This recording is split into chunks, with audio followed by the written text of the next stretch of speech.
بسم الله الرحمن الرحيم، والصلاة والسلام على أشرف المرسلين سيدنا محمد وعلى آله وصحبه أجمعين. This lecture is about nephrotic syndrome. The lecture will be presented by Dal Ibrahim Waqallah, Assistant Professor of Clinical Chemistry. Outlines. In this lecture we are going to talk about definition, causes, pathophysiology, clinical manifestation, laboratory diagnosis, management, complication, and prognosis of nephrotic syndrome. Overview. Nephrotic syndrome may be caused by primary idiopathic renal disease or by a variety of secondary causes. Patients present with marked edema, proteinuria, hypoalbuminemia, and often hyperlipidemia. في حالة النفروتيك سندروم المسببات ممكن تكون primary idiopathic renal disease اللي هي خلل في الرينال سيستم من غير أي مسببات أخرى، أو تكون secondary لأسباب أخرى. مثال لها مثلا renal disease due to diabetes, due to systemic lupus erythematosus، يعني في سبب آخر هو كان السبب في إنه يحصل دمج للرينال سيستم.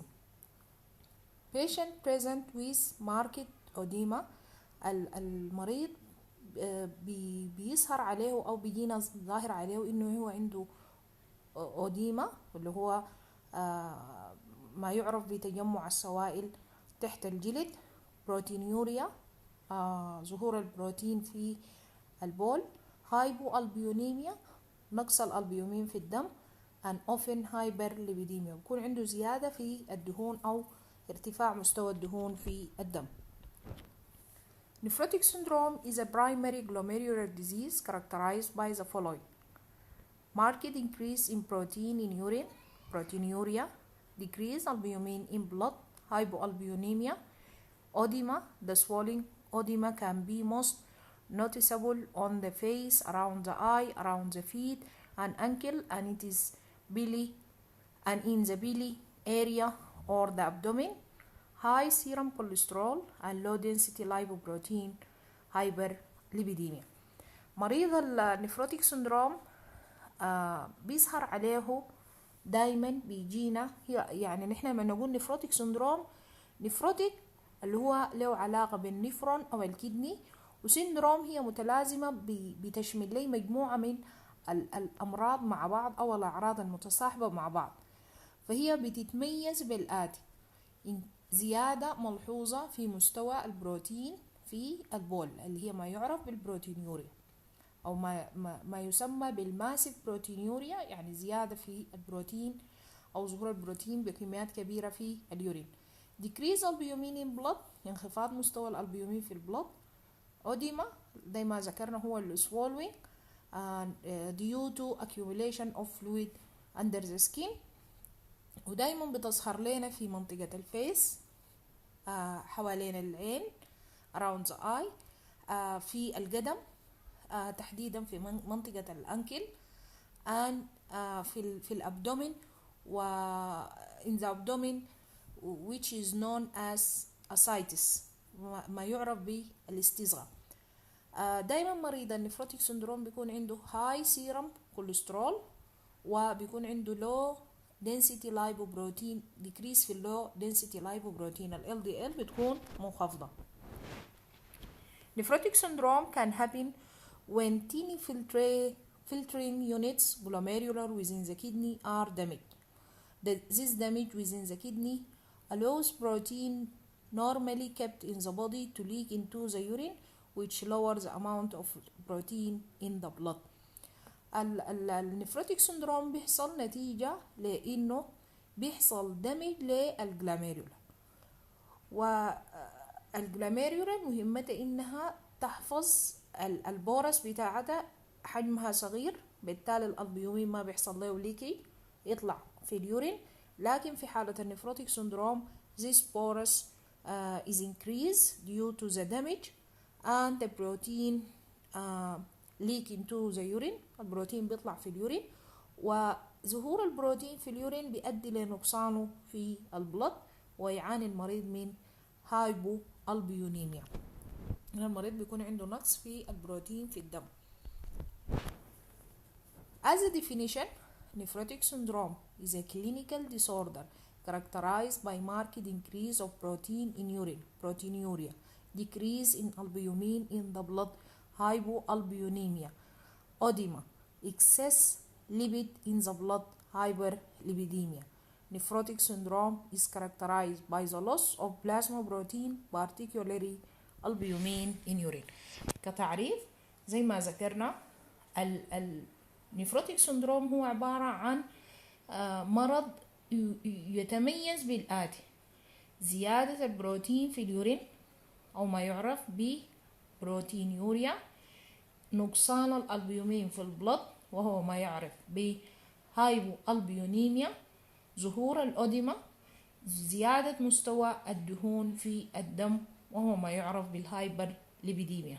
Nephrotic syndrome characterized by the loss of plasma protein, particularly albumin in urine. النفروتيك سندروم بيتميز أيضا بنقصان أو فقدان البروتين في البروتينات الموجودة في البلازما، especially أو particularly اللي بيتفقد هو الألبيومين. Etiology of nephrotic syndrome can be primary causes or secondary causes. Primary causes include membrane glomerular nephritis rapidly progressive, glomerular nephritis focal, glomerular sclerosis. Secondary causes include systemic lupus erythematosus, diabetes mellitus, bacterial infection, drug like non-steroidal anti-inflammatory drug. طيب، مسببات النفروتيك سندروم ممكن تكون الأسباب أولية أو ثانوية.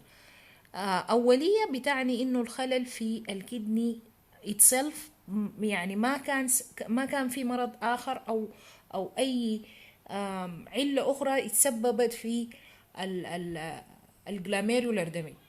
وده بيشمل لي دائما الأمراض المتعلقة بالجلاميرولر زي التهاب الجلاميرولر، الغشاء الجلاميرولر، أو glomerular nephritis rapidly progressive، اللي هي دي كلها أمراض متعلقة بالجلاميرولر itself، ما كان في سبب آخر هو السبب فيه. أما السكندري كوزز دايما بتكون في أمراض أخرى، الأمراض الأخرى دي هي كان لها سبب في إنه يصاب الشخص ب أو بتعمل جلاميرولر دامج، ودي بتشمل ليها systemic lupus erythematosus اللي هو ده ال SLE اللي هو autoimmune disorder، في حالات الدايبيتس، في حالات البكتيريا الانفكشن، إصابات البكتيريا، وبعض الأدوية ممكن هي تكون سبب ثانوي لإصابة الشخص بالنفروتيك سندروم. Pathophysiology: nephrotic syndrome can occur within almost any intrinsic renal disease or systemic disease that affect the glomerule. كما ذكرنا إنه اللي هي يا اما تكون مسببات داخل الكدني itself intrinsic renal disease or systemic disease that affect the glomerular، او اي مرض اخر في سيستم اخر في الجسم، جهاز اخر في الجسم، بالتالي يكون له تأثير على الجلاميرولر وبالتالي يؤدي للنفروتيك syndrome. Also generally considered as a disorder of childhood, nephrotic syndrome does occur in adults including elderly. النفروتيك سندروم دايما بيصيب الأطفال، لكن ما في ما يمنع إنه نلقى بعض الإصابات في الأدلت والإلدري. طيب، في السلايد دي احنا هنشوف الباثوفيسيولوجي اللي بتحصل في النفروتيك سندروم. طيب، أول خطوة أو أول مشكلة بيحصل دمج للجلاميرولر كابيلاري ممبرين. هنا هيحصل الممبرين بتاع الجلاميرولر هيحصل فيه دمج، بالتالي هيحصل لي loss of protein plasma protein in urine. loss of plasma protein in urine هيديني شنو؟ هيديني نقص هيحصل هنا تصنيع synthesis of lipoprotein، بالتالي هيحصل لي hyper هايبر ليبيديميا أو زيادة الليبيد في البلد. طيب also consequence of loss of plasma protein, the protein become low in plasma, which is mean hypoalbuminemia. Decrease albumin lead to decrease in oncotic pressure. هيحصل generalized edema. بعد ذاك accumulation of fluid هيظهر في شكل الأوديما. بعد كده هيحصل لنا انتي انجيوتنسين انهيبيتر. تمام. بعد كده هيحصل لنا صوديوم ريتنشن. هنا هيحصل رجوع للصوديوم والجسم هيحتفظ بالسوائل وبتحصل لنا شنو؟ بتحصل الأوديما. هيحصل موفمنت للفلويد من الانتراسيلولر للاكستراسيلولر سبيس due to decrease on oncotic pressure. فده كله ما يتعلق بالباثوفيسيولوجي.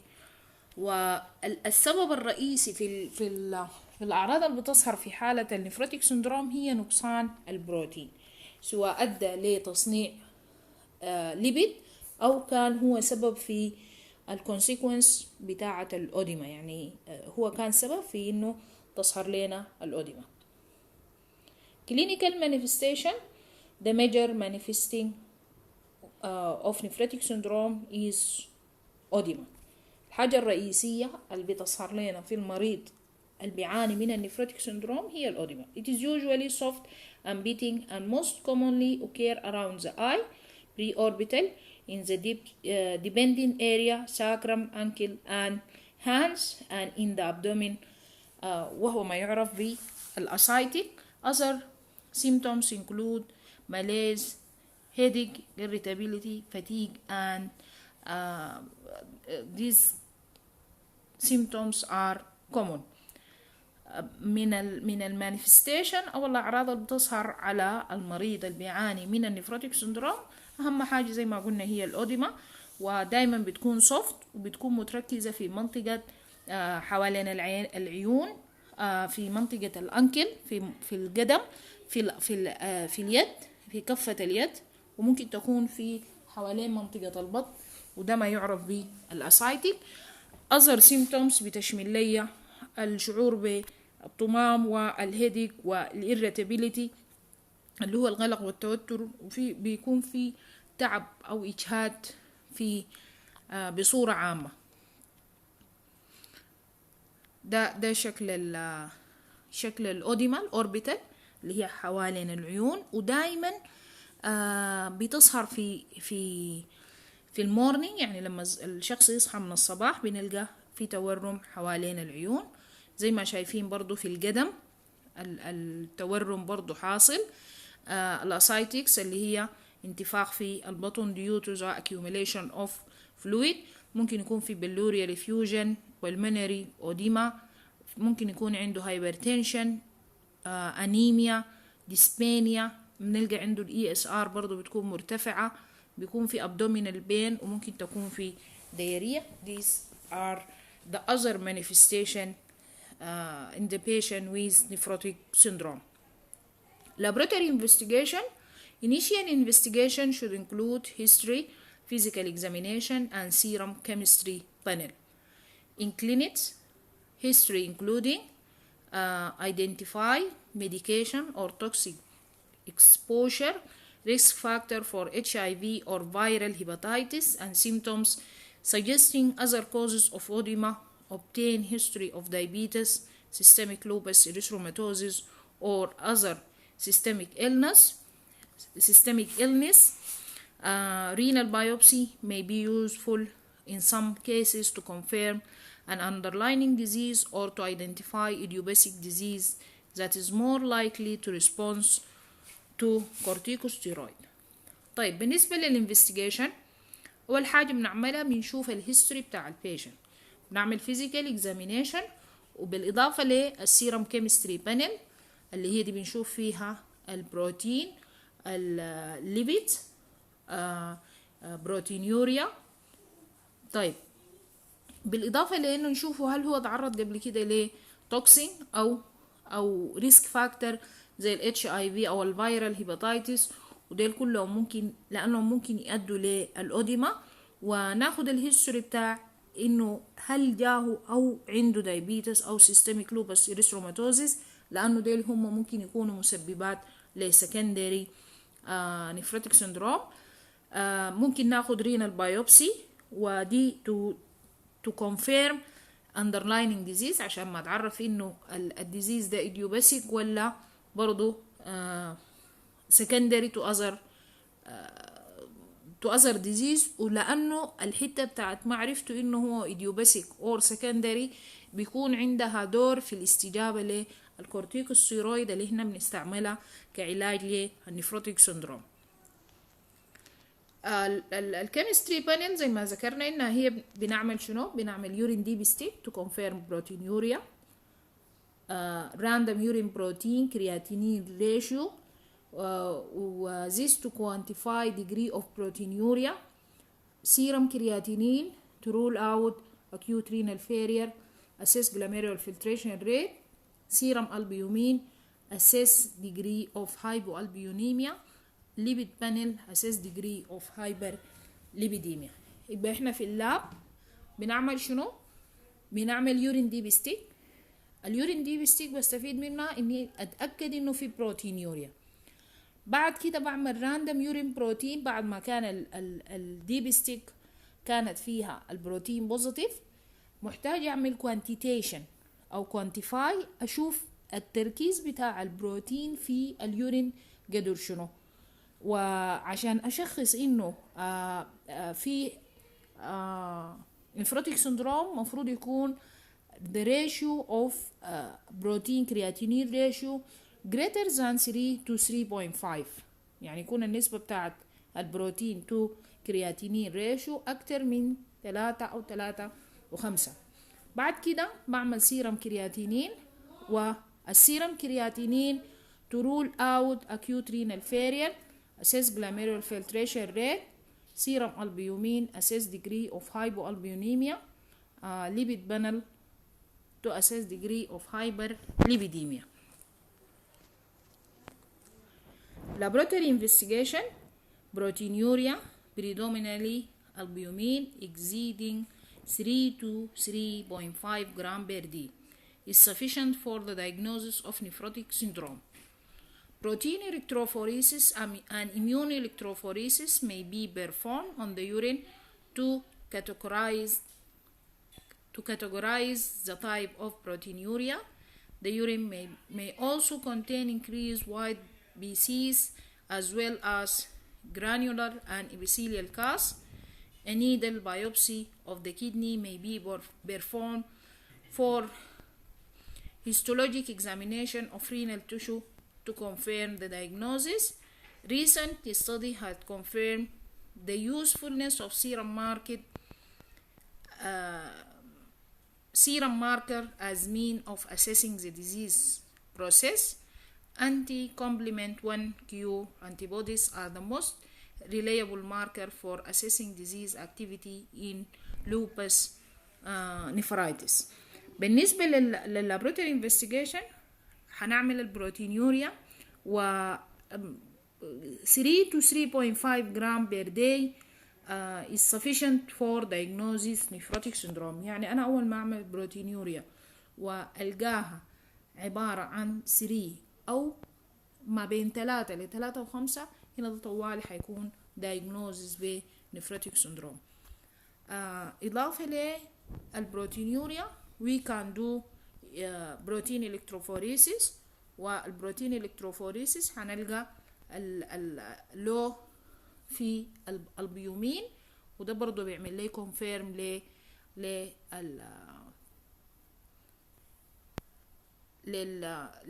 ده في البلد. اما في اليورين بقدر اعرف يا تايب من البروتين يوريا هي الموجوده في اليورين عن طريق الالكتروفوريسيس.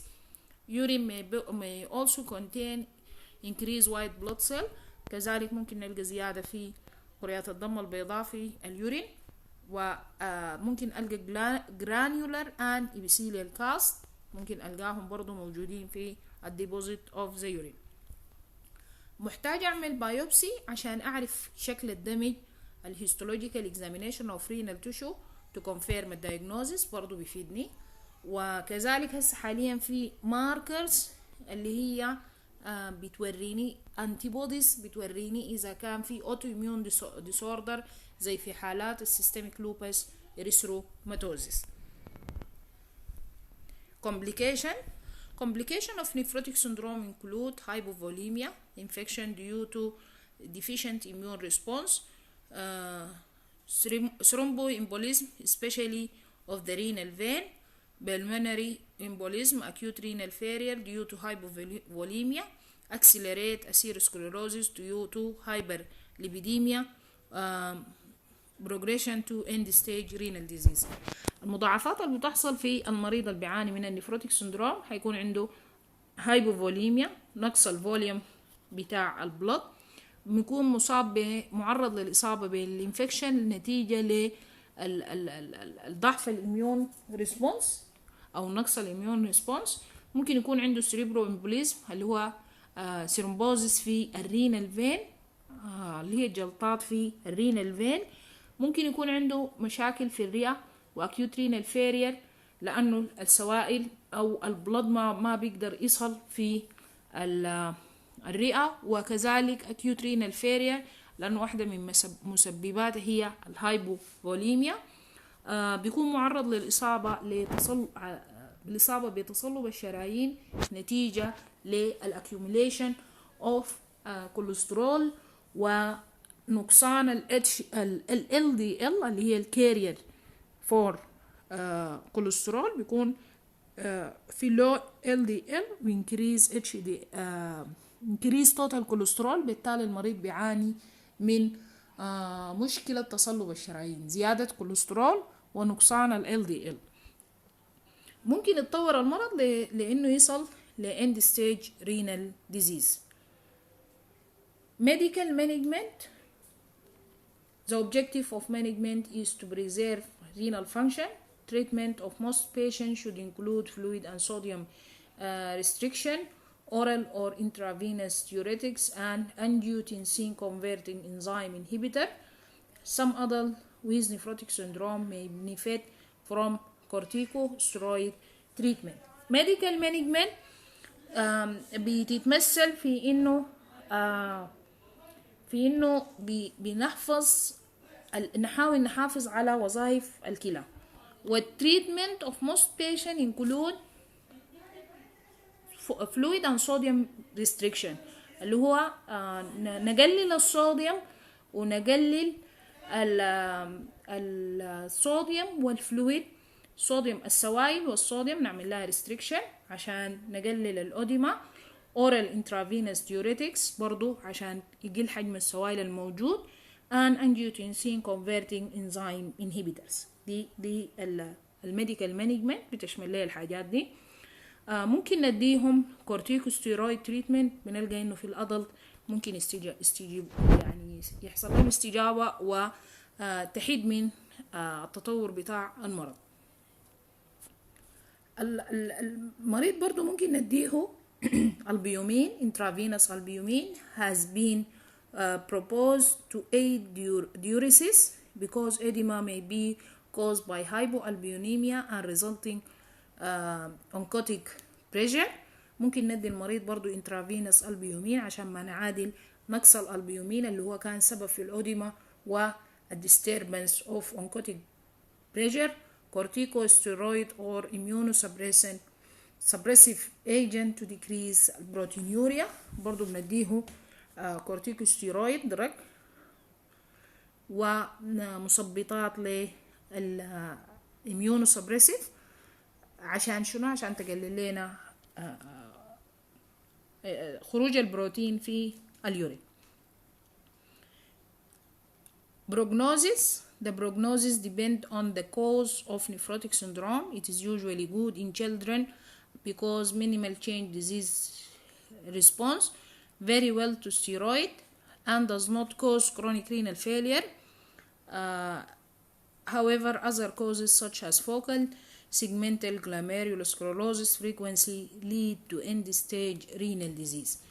بالنسبة للتطور بتاع المرض أو يعني التنبؤ بأنه حيحصل شنو لقدام، بنلقى أنه في المريض بتاع النفروتيك سندروم البروجنوزيس بيعتمد على الكوز.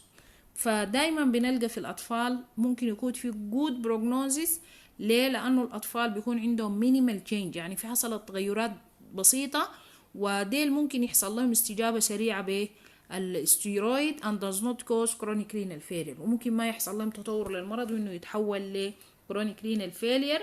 أما في حالة focal segmental glomerulosclerosis، في حالة التصلب الشديد أو الضرر الشديد الحاصل في الجلاميرولار، هنا ممكن يحصل لنا تطور للمرض ل end stage renal disease. That is all about nephrotic syndrome.